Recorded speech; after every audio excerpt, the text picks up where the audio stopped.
Welcome to High Tech Heroes, a program which takes you behind the scenes of today's high-tech industries, where you can meet the people and examine the ideas creating tomorrow's technology. And now coming to you from the studios of Foothill College in Cable Access Los Altos, high atop the mountains overlooking Silicon Valley, here's your host, Sherwin Gooch. Hello, I'm Sherwin Gooch. Welcome to High Tech Heroes. Our guest this week is an engineer from Cincinnati who began building electric rock and roll gadgets in high school. As an undergrad, he first studied electronic music at Clark University, where, in 1971, he built an analog music synthesizer from scratch. He went on to study electrical engineering at the University of Cincinnati, where he built a precursor to the modern drum synthesizer.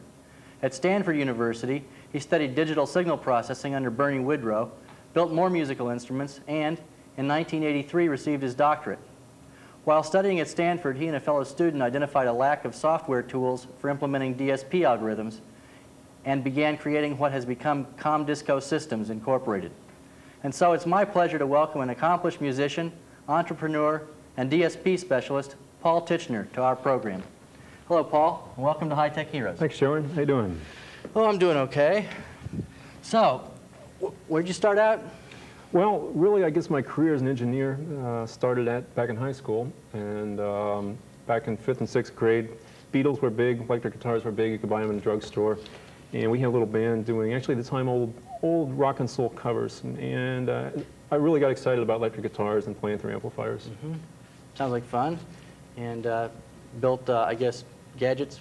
Well, first we would just have trouble getting amplifiers, so actually we were using old tape recorders at the time. I don't know if you remember, but you could take an old tube tape recorder, stick them into the mic jack with a guitar, and you could use it in a modern mode. They don't make them that way anymore, but it was great. I mean, you could get great distortion sound. We weren't quite sure how it was working, but you know, those effects, and when that Rolling Stones song came out, Satisfaction, everybody was trying to figure out how they got the guitar sound.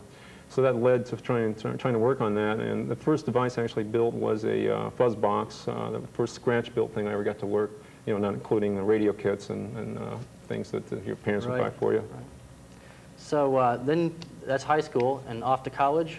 Yeah, when I got out of high school, I was interested in music and engineering, but wasn't committed yet to become an engineer. I mean, that seemed like a real narrow thing, like you went off to school right away, and for 4 years you popped out, you were an engineer. And I knew I wasn't quite sure I wanted to do that. But on the other hand, you know, traditional music training, I wasn't really sure about that either. I went to school called Clark University and got in the music program there. And just as a lucky happenstance, they had a pretty good electronic music system there, a little lab.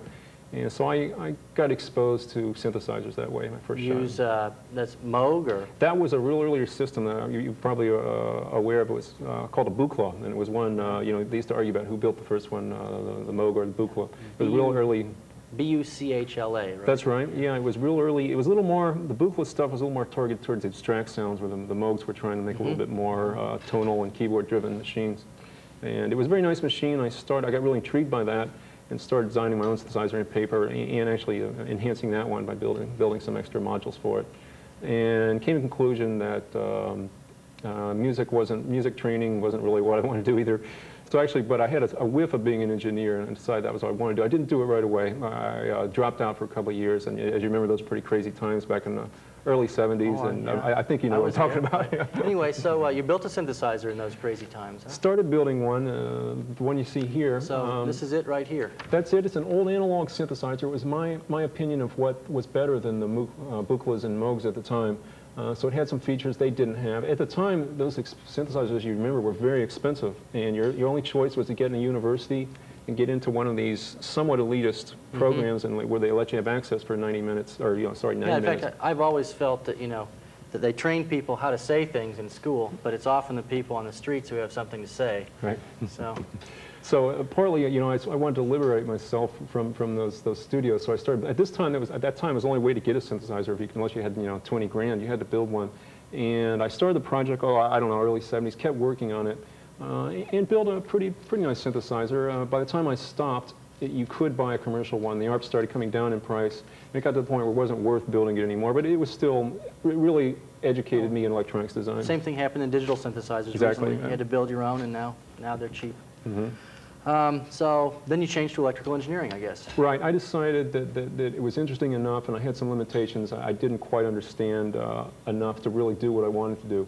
in electronics design. I wasn't really thinking of engineering as a career. I was really just interested in sounds and electronics. So you went back to school to learn how to build synthesizers, it sounds like. Pretty much. I didn't, coming from parents that were not extremely affluent, but well off, I didn't really have that career drive, though I guess I was somewhat spoiled, So I felt like I didn't really have to go out and start banging out getting a job right away.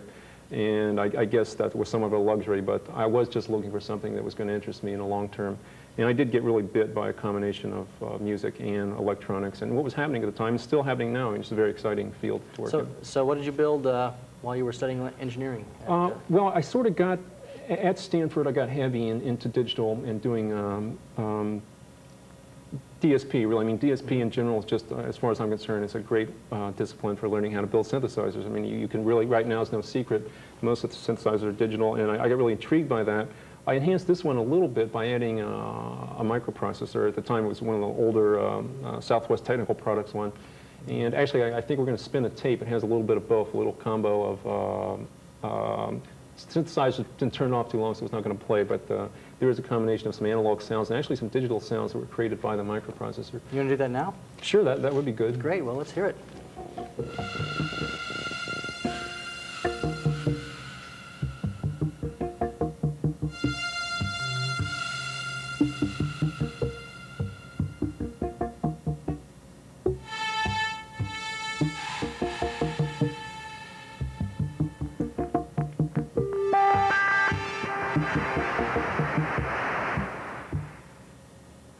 Okay, well. Yeah, that stuff wears thin fast. It was a style that was popular at the time. I'm sure you remember Morton Subotnick and his very abstract pieces, so I was inspired by that, I guess. Yeah, Subotnick was everything. Sure. In those days, they used to say, why restrict yourself to an even-tempered scale, right? Because it turned out you couldn't. They were very hard to tune, but made that excuse. Anyway, I guess you built some other stuff, too. Well, yeah, I built a lot of different things.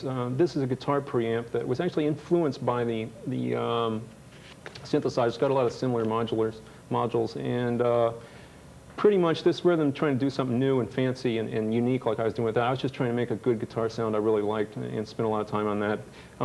Most of the stuff, well, all the stuff here is homemade. It's an old speaker cabinet, of course, and a power amp. Yeah, well, you shouldn't feel bad. I watched Devo record at Record Plant one time, and they had this kind of plywood stuff.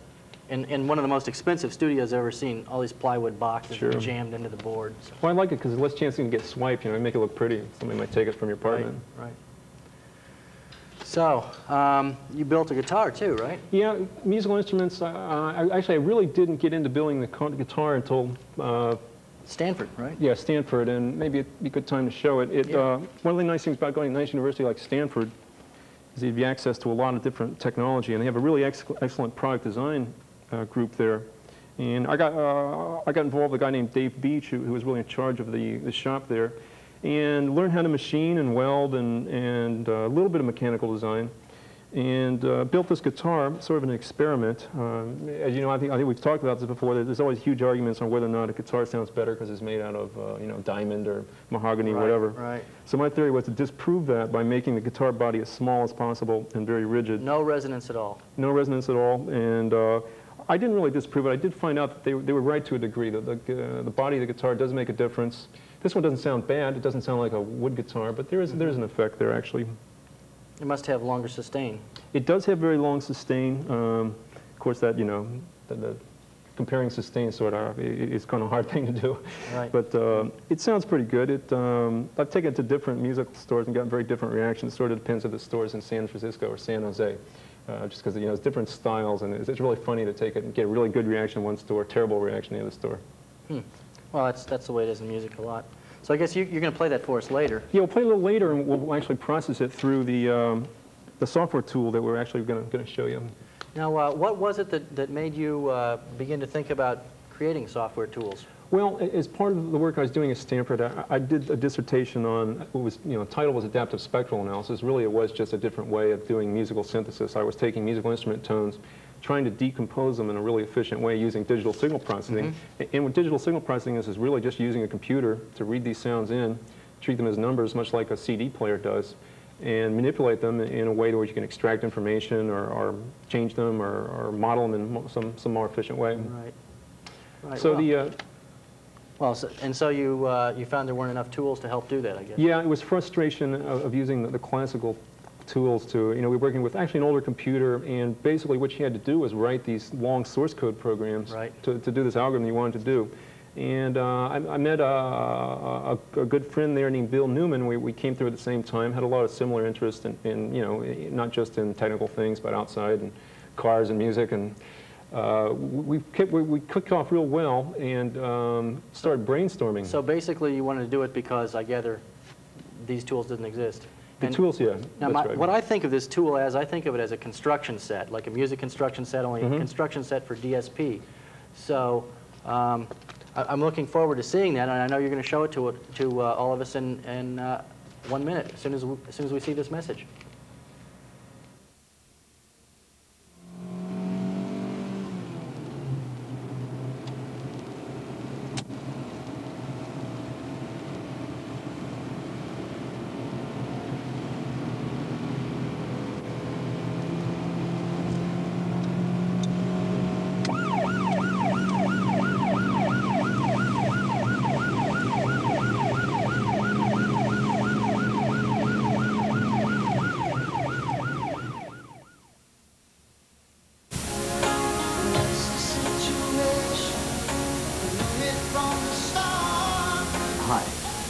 There seems to be a ever-increasing problem in this country and in our country, and in fact all over the world, of kids and young adults abusing drugs and just taking things for no good apparently, channeling your energies into something more positive. It doesn't go anywhere. Please listen, okay?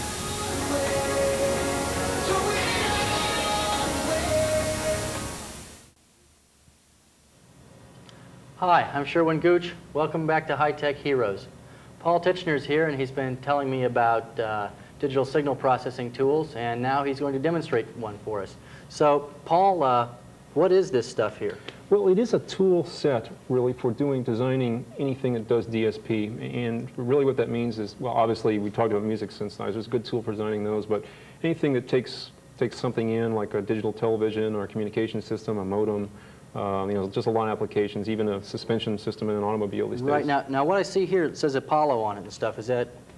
It is, we run on what, modern workstations, so Apollos, Suns, Vaxes, anything with a high-speed processor and high-speed graphics and networking. And Unix? Unix. Okay. And so this is just a generic Unix box as far as you're concerned? That's right. Okay, and what can you show us? Well, actually, the tool, as we mentioned before, it grew out of myself and Bill Newman really worked together and were solving problems, and we were frustrated with doing it an old-fashioned way. And we conceived a need for this thing. And as we were finishing up school, we didn't want to get a real job, so we had visions of starting a company and buying a Transamerica building from all our profits after about 8 months. I mean, it didn't work out quite that way yet, but we did go down a long path and got the product to the marketplace and been working on it together since about '85. And it's a pretty sophisticated software package. It's the first thing really like this that's been sold commercially. And obviously we're pretty excited about it. So what does it do? I mean, can we really put blocks on the screen? Sure, we can fire it up. The basic concept is to allow you to operate graphically. I mean, for people who've seen logic design tools, the concept's very same. Instead of using logic elements, we use elements that mean something to somebody that's done DSP work. And that could be someone that's just gone through undergraduate courses. So basically filters. That's right. Time delays. Time delays. Any element like that, those are low-level elements. We give you a library that goes all the way up to things like FFTs or adaptive. Really? Yeah, adaptive elements. And the library keeps growing, and that's we just keep putting our expertise into the box. Great. And form a library. Well, let's see some of it. Sure. I think we have to bring the lights down to be able to see it, right? There we go. Okay, whoops, forgot I got to move the mouse, otherwise the screen stays black. Okay, what you're seeing, the basic concept is to allow you, and I'll use this pen to point, it's allowing you to conceive of a solution to some problem by using block diagrams. Now at this level, the block diagrams looks pretty simple. What I'm going to do is, this is a system we're going to demonstrate it for you later. We're actually going to listen to sound being processed by the system. To get the point of the tool across, though, I'm just going to start doing a real fast design to let you see how you'd start from scratch. What I'm going to do is add a design window. So you built a digital reverb out of 3 boxes there, it looks like, but now we're going to That's right, and we'll look at that because it actually is a finished design. This probably to actually create that reverb. What it is it's a classical reverberation algorithm done by a guy named Schroeder, And actually, I took the textbook from that and actually entered in the system in about literally less than an hour to get the basic design in. And that's quite a time savings over doing it the old-fashioned way by writing source code. Yeah, or assembly code. Exactly. Really. Yeah. And here's basically how you design something. What I'm going to do is come down here and select from this menu some block elements. Now you've got square root, sum 2, huh? Yeah, so what I've done is just gone down to the menu and start picking out elements. Okay, it's a summer, right? Right, there we go. Yeah, it's a summer. Okay, here's another one I need. Okay, delay block, bang, there it is. Yeah, actually this is it. And what you start doing, I'm going to build an integrator is what I'm going to build. And you'll see that what you do is just basically plop the thing down on the screen, move it around and start wiring it up. And in Digital Integrator, what happens is you have the summer, I'll point with my finger, you have a couple inputs come into the summer, you go through a digital delay, you need that so you can put a feedback loop in it. Once you've got the elements down, these are the two elements we need, you just wire it up. So typically, the old-fashioned way of doing this design, you draw this on paper and you'd save it as your documentation for what you want to build. And then you'd either, simulate it using source code or maybe even breadboard it. But we take care of it all automatically. So once you've done a design like that, you can make a library element out of it. Once it's a library element, you store it in the library and you can use it anywhere you want. And I just wanted we're going to go away from this now, I'm going to delete it, but I just wanted to give you some feel. Here's how you design with this tool. Okay, so you can get inputs and outputs to this too, I gather. Right, I've showed an input node here and an output node here. What you basically do is connect up to them what you want to go in and out. Now I'll actually get rid of this one and I'll show you what I mean. Okay, here's a completed design. It's that reverberation system I talked about before. For this reverberation system, the input is actually going to read from the real world. It's going to read the output of this guitar over here, and what this box right here. So we're not going to just send fake data in here. You're going to actually A to D convert your guitar, drive it through this box, or that's right. This box is actually hooked up to a PC development system over Ethernet, but the link to the PC is all automatic. Basically, what I'm going to do is just we built this thing. I'm going to give a command. It's going to take this system here, create it to source code. And send it over to the PC. The PC will compile it and actually run. Now we won't go through that round trip because the round trip. But it's going to run on what? It's actually some it's sort running of A to D and D converter box in the. That's right. What we have is a DSP chip, and there's a lot of different DSP chips on the market. We have one we're using right today in this system. One of the more state-of-the-art ones is TMS 32030. It's a very high-speed floating point DSP chip, and it'll really pump through a lot of information. Okay. So there's just a card in the AT that does that. That's right. It's a card plugged in the AT. And so what we can do is these boxes represent the input and output of that card sitting in the AT. And I've literally, they represent them software. I can control them from this screen, but literally the guitar is plugged in here, and this is going to the amplifier. Now, at a high level, this looks pretty simple, but that's the nice thing about this system is what we can do is build using what we call hierarchy, or multi-level blocks. And just to give you an idea what I mean, this would look like one of the pictures in the Schroeder article. What he's got, here's some little echo generators right there. Right. Those are just, here's a unit delay, here's a constant, and it feeds back and makes a little echo. I've got a series of those. So the Schroeder algorithm uses a series of echo generators that are in parallel, and then puts them through these all-pass filters. Here, now I'm going to push in the all-pass filters to show you how you can have more than one level of hierarchy. Yeah. You can keep pushing down. And the way these elements were constructed was just the way I built that integrator. You basically draw the thing, draw another box that represents the symbol you want it to be, and then you just plop it down in your design. It's all nested within each other. That's right. So you can see at the lowest level, here's our low-level elements in the library. Pretty simple. There's a Z-del that delays this input by a certain number of sample clocks. And let me push back to the level that's back above. Oops, went the wrong way. Okay. The interesting thing about this level is one of the nice things about this tool is you can, it's very powerful to control parameters. You see I've got this big parameter section here. What I've actually set here is the time in milliseconds for each of one of these echo generators here. And I've got all those organized in this nice little parameter area here. So I can actually modify one of those. What the hell, let's do one, just to show you what I mean. You basically just backspace over the value and get a little closer to it. And the last time I saw this particular reverb circuit done was on DigiDesign. Has a version of this, something like this that runs on the Macintosh, but of course you can't put real sounds into it. Right. You put some generated data and then it does it. And it takes a long time to compute it. Sure. This can do it in real time once you download it into the PC. Right. There's two ways to go. If you're doing a very complex system, often you'll simulate it in what we'd call batch mode. So you'll draw the design and actually run the simulation on the Apollo. What we're showing tonight is a much more powerful way where we're going to actually take this design, create source code, and run it in real time right on the PC. What you can do then is you optimize the design by listening to it. This is a reverb system, and we got to make it sound good. Basically, you can listen to it and change, modify design tool. Well, let's hear it. Okay. I think we have to bring the lights back up if we're going to see you play.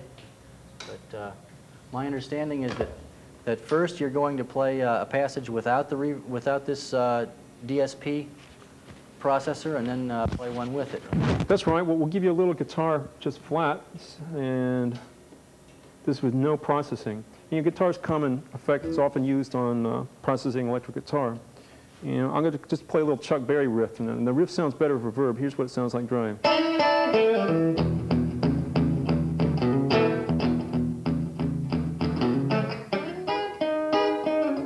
Okay, that's basically a flat sound. I mean, if you were trying to play that in a club, it wouldn't work. You need some reverberation on it. Let me switch it. Okay, so now you got to come out of the. Oh, I see. It is a little hack. Obviously, if you were making a product out of this, you wouldn't be popping chords back and forth, be on a foot switch.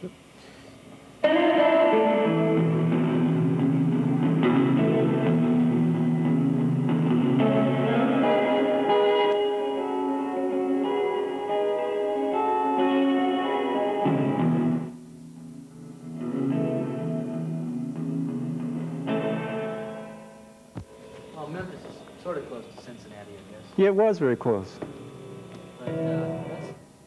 But sounds like a real reverb. Yeah, it was accentuated to get the point across, so that was heavy reverb, but you just changed some numbers here and it changes the reverb, huh? Exactly, yeah.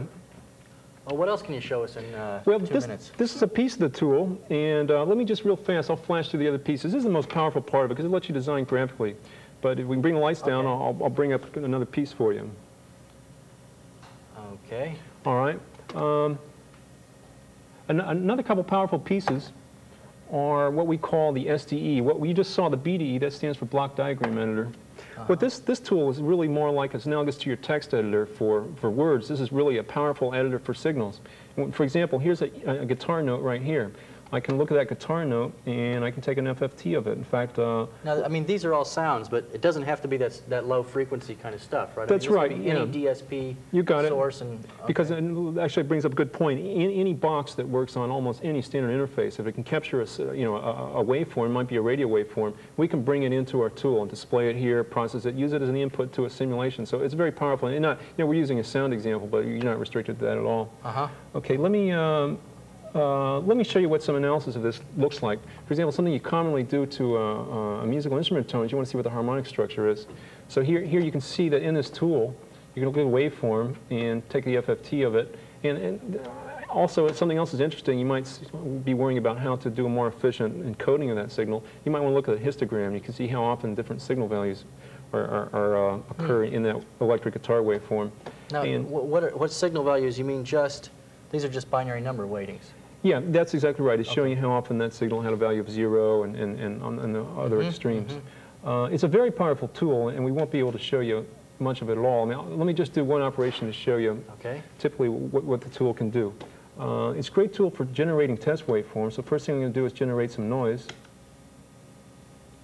What do you call this tool anyway? This is called the SDE, and sorry for all the acronyms. It stands for Signal Display Editor. It's really just a powerful tool for generating signals. But you don't have a name for the whole? Oh, sorry. The name of the tool is, the entire tool is called the Signal Processing Worksystem, or we call it SPW for short. So it's Signal Processing Worksystem made by ComDisco. That's right. And what I've done is change the window size to zoom in a little bit. I generated some noise. Often what you might want to do to test an algorithm is say, well, what happens? Okay, I've got a nice clean guitar signal. How well is this thing going to work if I stick a noise burst in it? Now, there's a jillion different editing commands in here. What I'm going to do is just show you they're all cut and paste and mouse based. I'm going to go in here and copy a piece of the signal segment and just stuff it in. So I'm going to take a piece of this noise. I'm going to say, let's see what happens to that reverberation algorithm if I try and goober it up by sticking a noise burst in it. So what I did, which you saw the cursors there, I went and specified a piece of the signal. I'm going to go up here with a signal cursor. I'm going to stuff that in somewhere into this guitar signal. What it's doing is taking that segment. Now I've got the noise burst stuffed in there and inserted in. As you can see from this menu, there's just a ton of different cut, paste, and ways to grab different signal segments and stick it in. It's a very powerful tool. It's really your analysis and signal editing and display window. Okay, well, we've got just a few more seconds, so. Okay, well, go ahead. Okay, well, let me just real brief then. That's just a flash of that tool. I might as well flash the other piece. There's one of the pieces often important in signal processing work, and that's designing digital filters. And the third window we have right now is a window for designing digital filters. What you can do is, for example, in a musical example might be you want a certain kind of equalizer, you want to cut off the highs in that guitar signal.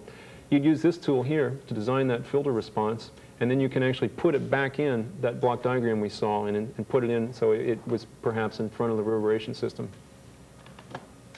Okay.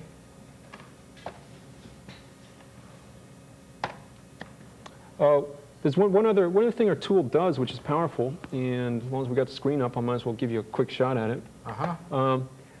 There's a lot of different ways you might want to implement an algorithm. We listened to actually using a DSP chip where we programmed it and it ran in real time. Often what you want to do is do a design and build it in hardware. Maybe a DSP chip doesn't run fast enough, or you want to build it as an ASIC or a PCB. What we can do in that case is actually generate what's called a hardware description language. Hardware description language takes this design. We do this automatically for you. We take this block diagram you created, we look at it, and we turn it from a signal flow diagram into what we'd call a electrical schematic. And okay, well, I think that's all we have time for right now. So alrighty. We could bring the lights up. It's a really interesting tool, and I'd like to play with it myself, but I guess maybe we can play with it a little bit after we finish the show. Sure, I'd like to hear some more stuff that you've got for processing the guitar. So thanks for coming, Paul. And thanks, Sherwin. It was fun. You know, maybe we can get Bill to come on next time. Yeah, he'd have some fun stuff to say too, I think. Okay, great. Well, thanks.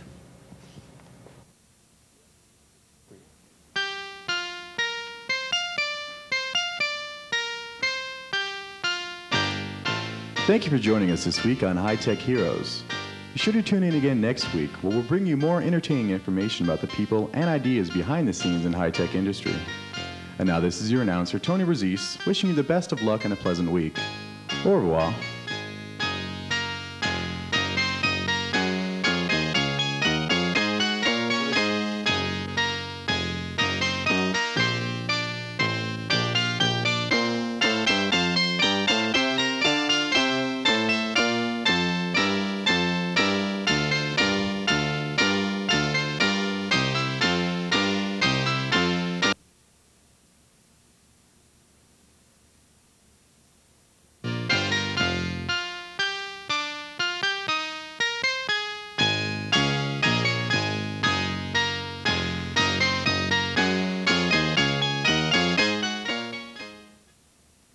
This episode of High Tech Heroes has admit.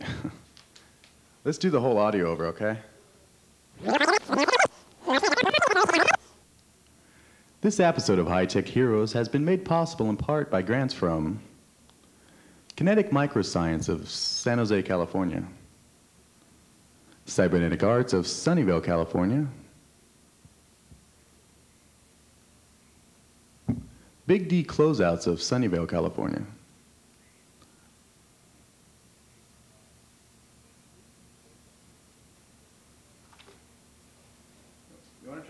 You want to do that one more time there, Hud?